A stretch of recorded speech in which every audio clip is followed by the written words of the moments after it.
पहले हमारा सिस्टम ऐसा था कि हम बड़े ऑ में रहते थे कि वाह कोई फॉरेन कोच आएगा, आपने भी फॉरेन कोच के साथ काम किया, तो अब तो वो सिलसिला फाइनली ख़त्म हो गया, ये मान लिया जाए? मैं बीसीसीआई में नहीं हूँ तो ये बता नहीं सकता फाइनली वो ख़त्म हो गया नहीं हो गया, लेकिन ये ज़रूर है कि मैं हमेशा मानता था कि हमारे देश में भी उतने ही अच्छे कोचेज़ या प्लेयर हैं जो इंडियन टीम को मैनेज कर सकते हैं, तो हमें फ़ॉरेन कोच की ज़रूरत नहीं है। बट जो मुझे जब मैं खेल रहा था तो मैंने 2-3 बार पूछा ये सवाल अपने सीनियर से कि भाई जॉन राइट के बाद क्यों हम लोग दूसरा फ़ॉरेन कोच चाहते हैं, तो क्योंकि उन लोगों ने बहुत सारे इंडियन कोचेज़ के साथ अपना टाइम बिताया था, तो वो ये कहते थे कि कभी कभी इंडियन कोच ना बायस हो जाते हैं, फेवरेट हो जाता है, कोई फेवरेट नहीं होता है, तो जो नहीं होता बेचारा उसकी शामत आ जाती है, वो उसको बाहर हो चले जाता है, तो फ़ॉरेन कोच आएगा सबको एक निगाह से देखेगा, ऐसा उनका मानना था। बट एक्चुअली फ़ॉरेन कोच भी आकर सबको एक निगाह से नहीं देखता, उसके भी फेवरेट होते हैं, वो भी नाम के आगे गिर जाता है, ये तेंदुलकर है, द्राविड है, गांगुली है, लक्ष्मण है, तो वो ऐसा कुछ नहीं होता। तो बाद में आप चैपल के फेवरेट बने नहीं कभी? नहीं, मैं आया तो चैपल ने पहली स्टेटमेंट ये दी थी कि भाई Sehwag will be the next captain. अब 2 महीने में ऐसा क्या हो गया कि पता नहीं कैप्टन से वो टीम से बाहर हो गए। सो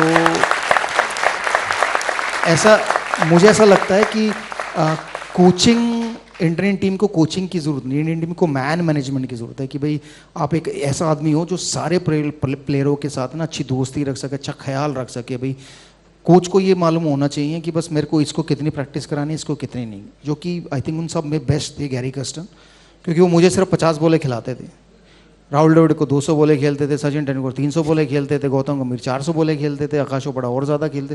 तो ये उनको मालूम था कि यार इनको इतनी बॉलें खेलने को मिलनी चाहिए, इसको इतनी बॉलें खेलने को मिलनी चाहिए, और उसके बाद वो छुट्टी देते थे कि भाई अब आपका काम हो गया, आप घर जाइए, होटल जाइए आराम की। तो वो उनको पता होना चाहिए कोचेज़ को कि यार मेरे ये प्लेयर हैं, इनको मेरे को कितनी प्रैक्टिस करानी है, किसको कितनी प्रैक्टिस की ज़रूरत है, किसको प्रैक्टिस की ज़रूरत नहीं है। तो बहुत सारे प्लेयर ऐसे भी होते हैं जो अपने आप को मेंटली प्रिपेयर करते हैं, क्योंकि उन्हें मालूम है मैं 15 साल से क्रिकेट खेल रहा हूँ, अब मुझे प्रैक्टिस में मेरी ना कोई बेटर होना है ना कुछ ख़राब होना है, तो अगर मैं मेंटली फिट रहूँगा, अच्छा सोचूंगा, तो शायद मैं बेहतर रिजल्ट प्रोड्यूस कर सकता हूँ। तो वो हमारे लिए वो काम बेटर है इंडियंस के लिए कि हम लोग अपने प्लेयरों को उससे मेंटली ख्याल रखें, क्योंकि प्रैक्टिस और फिजिकली तो ख्याल प्लेयर खुद रख सकता है, एक मेंटली होता है ना, उसको कंफर्ट जोन मिलना चाहिए ताकि वो बेहतर परफॉर्मेंस दे सके। मेंटल फिटनेस की आपने बात की, क्रिकेट से थोड़ा सा अलग लेना चाहूँगा कि जो स्ट्रेस की बात की जाती है आज की लाइफ में, तो एक क्रिकेटर से ज़्यादा स्ट्रेस किसने देखा जिसमें पूरा स्टेडियम आपके खिलाफ होता है कभी कभी और उसमें आपको जाके खेलना होता है? तो ये जो स्ट्रेस, जो दूसरा स्ट्रेस है, जीवन का स्ट्रेस जिससे लोग जूझते हैं, उनको आप क्या सलाह देंगे? आप कैसे हैंडल करते थे? यार मेरा तो फंडा ये था कि स्ट्रेस लेना नहीं, स्ट्रेस देना आना चाहिए।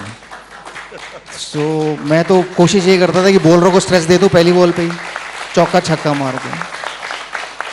सो मेरे फादर हमेशा मुझे एक बात कहते थे कि ज़िंदगी में जितना मिले उससे खुश रहना आना चाहिए। सो मैंने वो टाइम देखा है जब मेरे फादर मदर, हम 2 भाई और 2 बहनें थी, तो 6 बंदों के लिए 1000 रुपये मिलते थे महीने के। तो उस 1000 रुपये में गुजारा किया है, फिर वो 1000 धीरे धीरे कुछ सालों के बाद 5000 रुपये हो गए, फिर वो 5000 से वो 10,000 रुपये हो गए, फिर मैं इंडिया खेला तो वो लाख रुपये हो गए, फिर वो और बड़ा प्लेयर बना तो 10 लाख हो गया, आज करोड़ है। लेकिन मेरी ज़रूरतें उतनी हैं जितनी मेरे 1000 में थी। ऐसा नहीं है कि मेरे पास करोड़ों आ गए तो मेरी ज़रूरतें बदल गई, बट ये है कि मैं खुश हूँ। तो वो खुश रहना बहुत ज़रूरी है, वरना इच्छाओं की सीमा नहीं है। सो आज अगर मेरे पास एक 500 गज़ के प्लॉट पे घर है तो मैं चाहूँगा यार 5000 गज़ पे मिल जाए, या 50,000 गज़ पे मिल जाए, या अंबानी जैसा घर मिल जाए, या मेरा प्राइवेट जेट हो जाए। तो इच्छाओं की सीमा नहीं है, तो जितना अगर उसमें खुश है, उसमें आप खुश हो, तो फिर आपको स्ट्रेस नहीं होगा लाइफ में, मुझे ऐसा लगता है। वीरू पाजी, आपके दौर में, आप सचिन पाजी, हम लोगों ने कवर किया, देखा है कि आपके कुछ टेक्निक में इशू होता था तो आप मैदान पे घंटों प्रैक्टिस करते थे। आजकल ये देख रहे हैं कि अगर किसी की बल्लेबाजी में टेक्निकल कोई इशू है तो वो ग्राउंड पे कम, जिम में ज़्यादा दिख रहा है। टाइम की बात है, टाइम बदल गया है। तो हमारे टाइम में हम लोग ज़्यादा कोशिश करते थे जितना ज़्यादा ग्राउंड पर, जितना ज़्यादा अपनी प्रैक्टिस स्किल्स को इम्प्रूव कर सके, चाहे वो फील्डिंग प्रैक्टिस हो, बॉलिंग हो या बैटिंग हो, तो उसको जितना इम्प्रूव कर सके, क्योंकि एंड में मेरे वो काम ज़्यादा आनी है। जिम वाला काम कम आना। हाँ, जिम से एक फ़ायदा हो सकता है कि मैं 10 साल के बजाय 15 साल या 20 साल खेल सकता हूँ, वो ज़रूर है, वो होना चाहिए, लेकिन वो बॉडी टू बॉडी होना चाहिए कि अगर मेरी बॉडी अलाउ करती है मुझे इतनी एक्सरसाइज करना या ये जिम वेट लिफ्टिंग करना, तो मुझे वो करनी चाहिए। नहीं अलाउ करती, मुझे पता है मेरे को बैक प्रॉब्लम है या मेरे को नी प्रॉब्लम है, मैं सिर्फ उसको मैनेज कर सकता हूँ, तो उतनी ही एक्सरसाइजें करनी चाहिए। I think skill is more important than anything else. क्योंकि बीच में इंडियन टीम में एक ट्रेंड ये भी आया था कि अगर आप यो टेस्ट फेल हो गए हो तो आपको इंडियन टीम में खेलने का मौका नहीं मिलेगा। सो अगर हमारे टाइम में ये होता तो हमारे बहुत सारे दिग्गज खिलाड़ी वो टीम का पार्ट ही नहीं होते, क्योंकि वो यो टेस्ट कभी नहीं पास कर पाते। तो वो उस समय स्किल्स पे ज़्यादा इंपॉर्टेंट था, और आज भी स्किल ही है। आपको मैच कौन जिताएगा? जो अच्छा खेलेगा वो जिताएगा, जो अच्छा भागेगा वो जिताएगा। सो भागने वाला अगर चाहिए तो फिर वो मैराथन में दौड़ा लो उसे, क्रिकेट खिलाने की क्या ज़रूरत है? तो मुझे ऐसा लगता है। गालियों से बात शुरू हुई जो आपके उसकी, लेकिन उसके बाद तो ये भी कहानियां हैं कि आप फिर उनको गाने सुनाते थे प्लेयर्स को फील्ड में। हाँ, मतलब गालियां तो एक हद तक ही दे सकते हैं ना। सो मैंने 309 रन बनाए, 254 बनाए, 201 रन बनाए, तो अब पहले 10 मिनट पहले 100 रन तक गालियां दे सकते हो। उसके बाद तो फिर भाईचारा बन ही जाता है कि यार अब कितनी गालियां दोगे। मुझे याद है एक यासिर हमीद करके एक खिलाड़ी था, जब हम लोग पाकिस्तान गए 2004 में, तो वो जब मैंने 300 रन बनाया तो वो हमें लिफ्ट में मिला, तो मुझे वो बोला कि यार मैं इस मैच में तो आउट हो गया, तुमसे अगले दोनों मैचों में तुमसे आउट ही नहीं होने वाला, तुम देख लो ना मुझे कैसे आउट करोगे। तो मैंने कहा अच्छा, तो मैं उसका अच्छा तू डॉन ब्रैडमैन है, तो मैं उसको पूरे टूर पे ना डॉन ब्रैडमैन कहता रहा, डॉन ब्रैडमैन क्या हाल है, डॉन ब्रैडमैन। और उसके उसने ना कोई रन नहीं बनाया अगले 2 टेस्ट मैचेस में। तो जब जब आउट होता था मैं उसको कहता था डॉन ब्रैडमैन तू तो आउट हो गया है। तो उसने बाद में हाथ जोड़ ले कि भाई यार तू मुझे डॉन ब्रैडमैन कहना बंद कर, मेरी बहुत बेइज्जती होगी अब तू मुझे डॉन ब्रैडमैन। तो कभी कभी ऐसा होता है गाली ना देके कुछ ऐसी बातें भी कह दो जो चुभती तो है ना, तो फिर उनको ठीक करने के लिए गाने भी गाने होता है। मतलब अगर जख्म दिया है तो मल्लम भी तो मैं ही लगाऊंगा। तो कभी कभी गाने भी सुना देते थे, कामरान अकमल थे या वो याशिर हमीद थे, शॉर्ट लेग स्लिप पॉइंट में बैठते थे, तो मैं गुनगुना रहा होता था, कहते थे यार हमारे लिए भी एक गाना गुनगुना दे। मैच के दौरान ही खेलते खेलते? मैं बाहर तो गाता नहीं था। खेलते खेलते ही गाता, बैटिंग करते वक्त गाता था, फील्डिंग करते वक्त भी नहीं गाता। फील्डिंग करते वक्त अंपायर्स होते थे, तो फील्डिंग करते वक्त अंपायर के साथ बातें करता था, थोड़ी अंग्रेजी इंप्रूव हो जाती थी।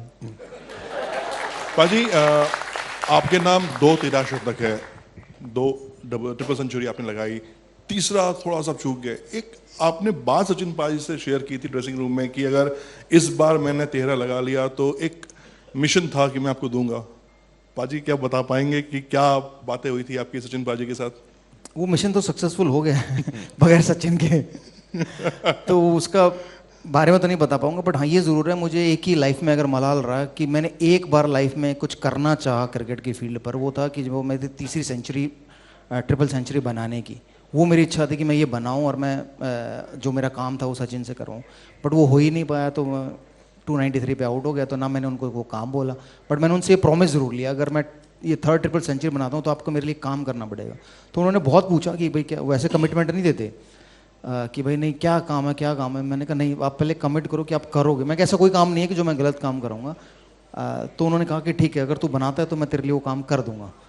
तो बट वो बना ही नहीं पाया, तो फिर मैंने उनसे रिक्वेस्ट भी नहीं की वो काम की। तो बट अब वो काम हो गया है, तो फिर उसके बारे में चर्चा क्यों करनी है, तो सीक्रेट है, सीक्रेट ही सीक्रेट ही है। तो मैंने अपनी पूरी लाइफ में मैंने कभी 309 रन जो बनाए वो मैं 300 बनाना नहीं चाहता था पाकिस्तान के, वो सिर्फ मैं उनको मारना चाहता था, पिटाई करना चाहता था। पिटाई करते करते 300 बन गया। 2 second triple century South Africa के खिलाफ जब बनाई 319, तो टी टाइम तक 170-80 पे मैं इतना थक गया था कि मैंने सिर्फ लप्पेबाजी की। मतलब टेस्ट मैच में जैसे T20 खेलते हैं ना, 20-20 रन एक ओवर में मारे, और पता चला टी हो गई, फिर थोड़ी देर बाद आया तो 250 पे पहुंच गया, तो ऑटोमेटिकली 300 रन बन गए। तो वो बनाना ही नहीं गया मैं, 300 रन एक ही बार बनाने का जो बने नहीं। तो और एक बार ट्रिपल सेंचुरी आपने इसलिए मारी थी कि आपको मसाज करवाना था किसी से? हाँ, वो भी मतलब ये था कि एंड्रू लीपस हमारा फिजियो था, तो वो कभी मसाज नहीं करता था प्लेयर को, मैशोर के पास भेज देता था। तो मैंने कहा यार मेरी बैक बहुत सोर है, मसाजर को पता नहीं है, क्योंकि माने का हमारे एक मसाजर होते थे, वो अपने देसी थे, बस तेल लगाया और घसीट दिया हाथ, तो उन्हें नहीं पता कौन सी मसल कौन सा टेंडन क्या है। तो मैंने कहा एटलीस्ट तू करेगा तो तुझे पता है कि कौन सी मसल्स है, कौन सा टेंडेंट है, कहाँ पर ग्लूट मसल होती है। मैंने कहा उन्हें क्या बताऊँ मैं, ग्लूट मसल, उनको बोला ग्लूट मसल तो हैमस्ट्रिंग पे चढ़ जाते थे। तो उनको मसाज का मतलब है कि तेल लगाओ और हाथ से रगड़ दो बस। तो वो उन्होंने बोला अगर तू 300 बनाएगा तो मैं तेरे को मसाज करूँगा। तो एक वो रीज़न भी था कि चलो 300 हो गया तो मसाज मिल जाएगी। कितने घंटे मसाज कराए आपने? हाँ, तो उन्होंने दी दी। हाँ, उन्होंने एंड्रू लिपस ने 1 घंटा मसाज दी, बट 1 घंटे की जगह मैंने 1.5 घंटा कराया। मैंने कहा यार आधा घंटा तो फालतू बनता है। ये इंग्लिश का फिर क्यों, आपने कहा ना कि एम्पायर से इसलिए बात करते थे कि भाई इंग्लिश इंप्रूव हो जाएगी, क्यों, ऐसा क्या शौक था, ये क्यों करनी थी? नहीं देखिए, अब जब आप अंपायर से बात करते हो तो आप अंपायर के फेवरेट भी हो जाते हो, थोड़ी उसकी तारीफ भी करते हो, बड़ा you are very good umpire. तो कभी कभी सचिन को गलत आउट दिया तो मैंने कहा यू आर राइट, है no, so he was disappointed but you are right, your decision was spot on. And तो उस चक्कर में आपको 1-2 बार आउट नहीं देता क्योंकि आप उसके फेवरेट हो जाते हो।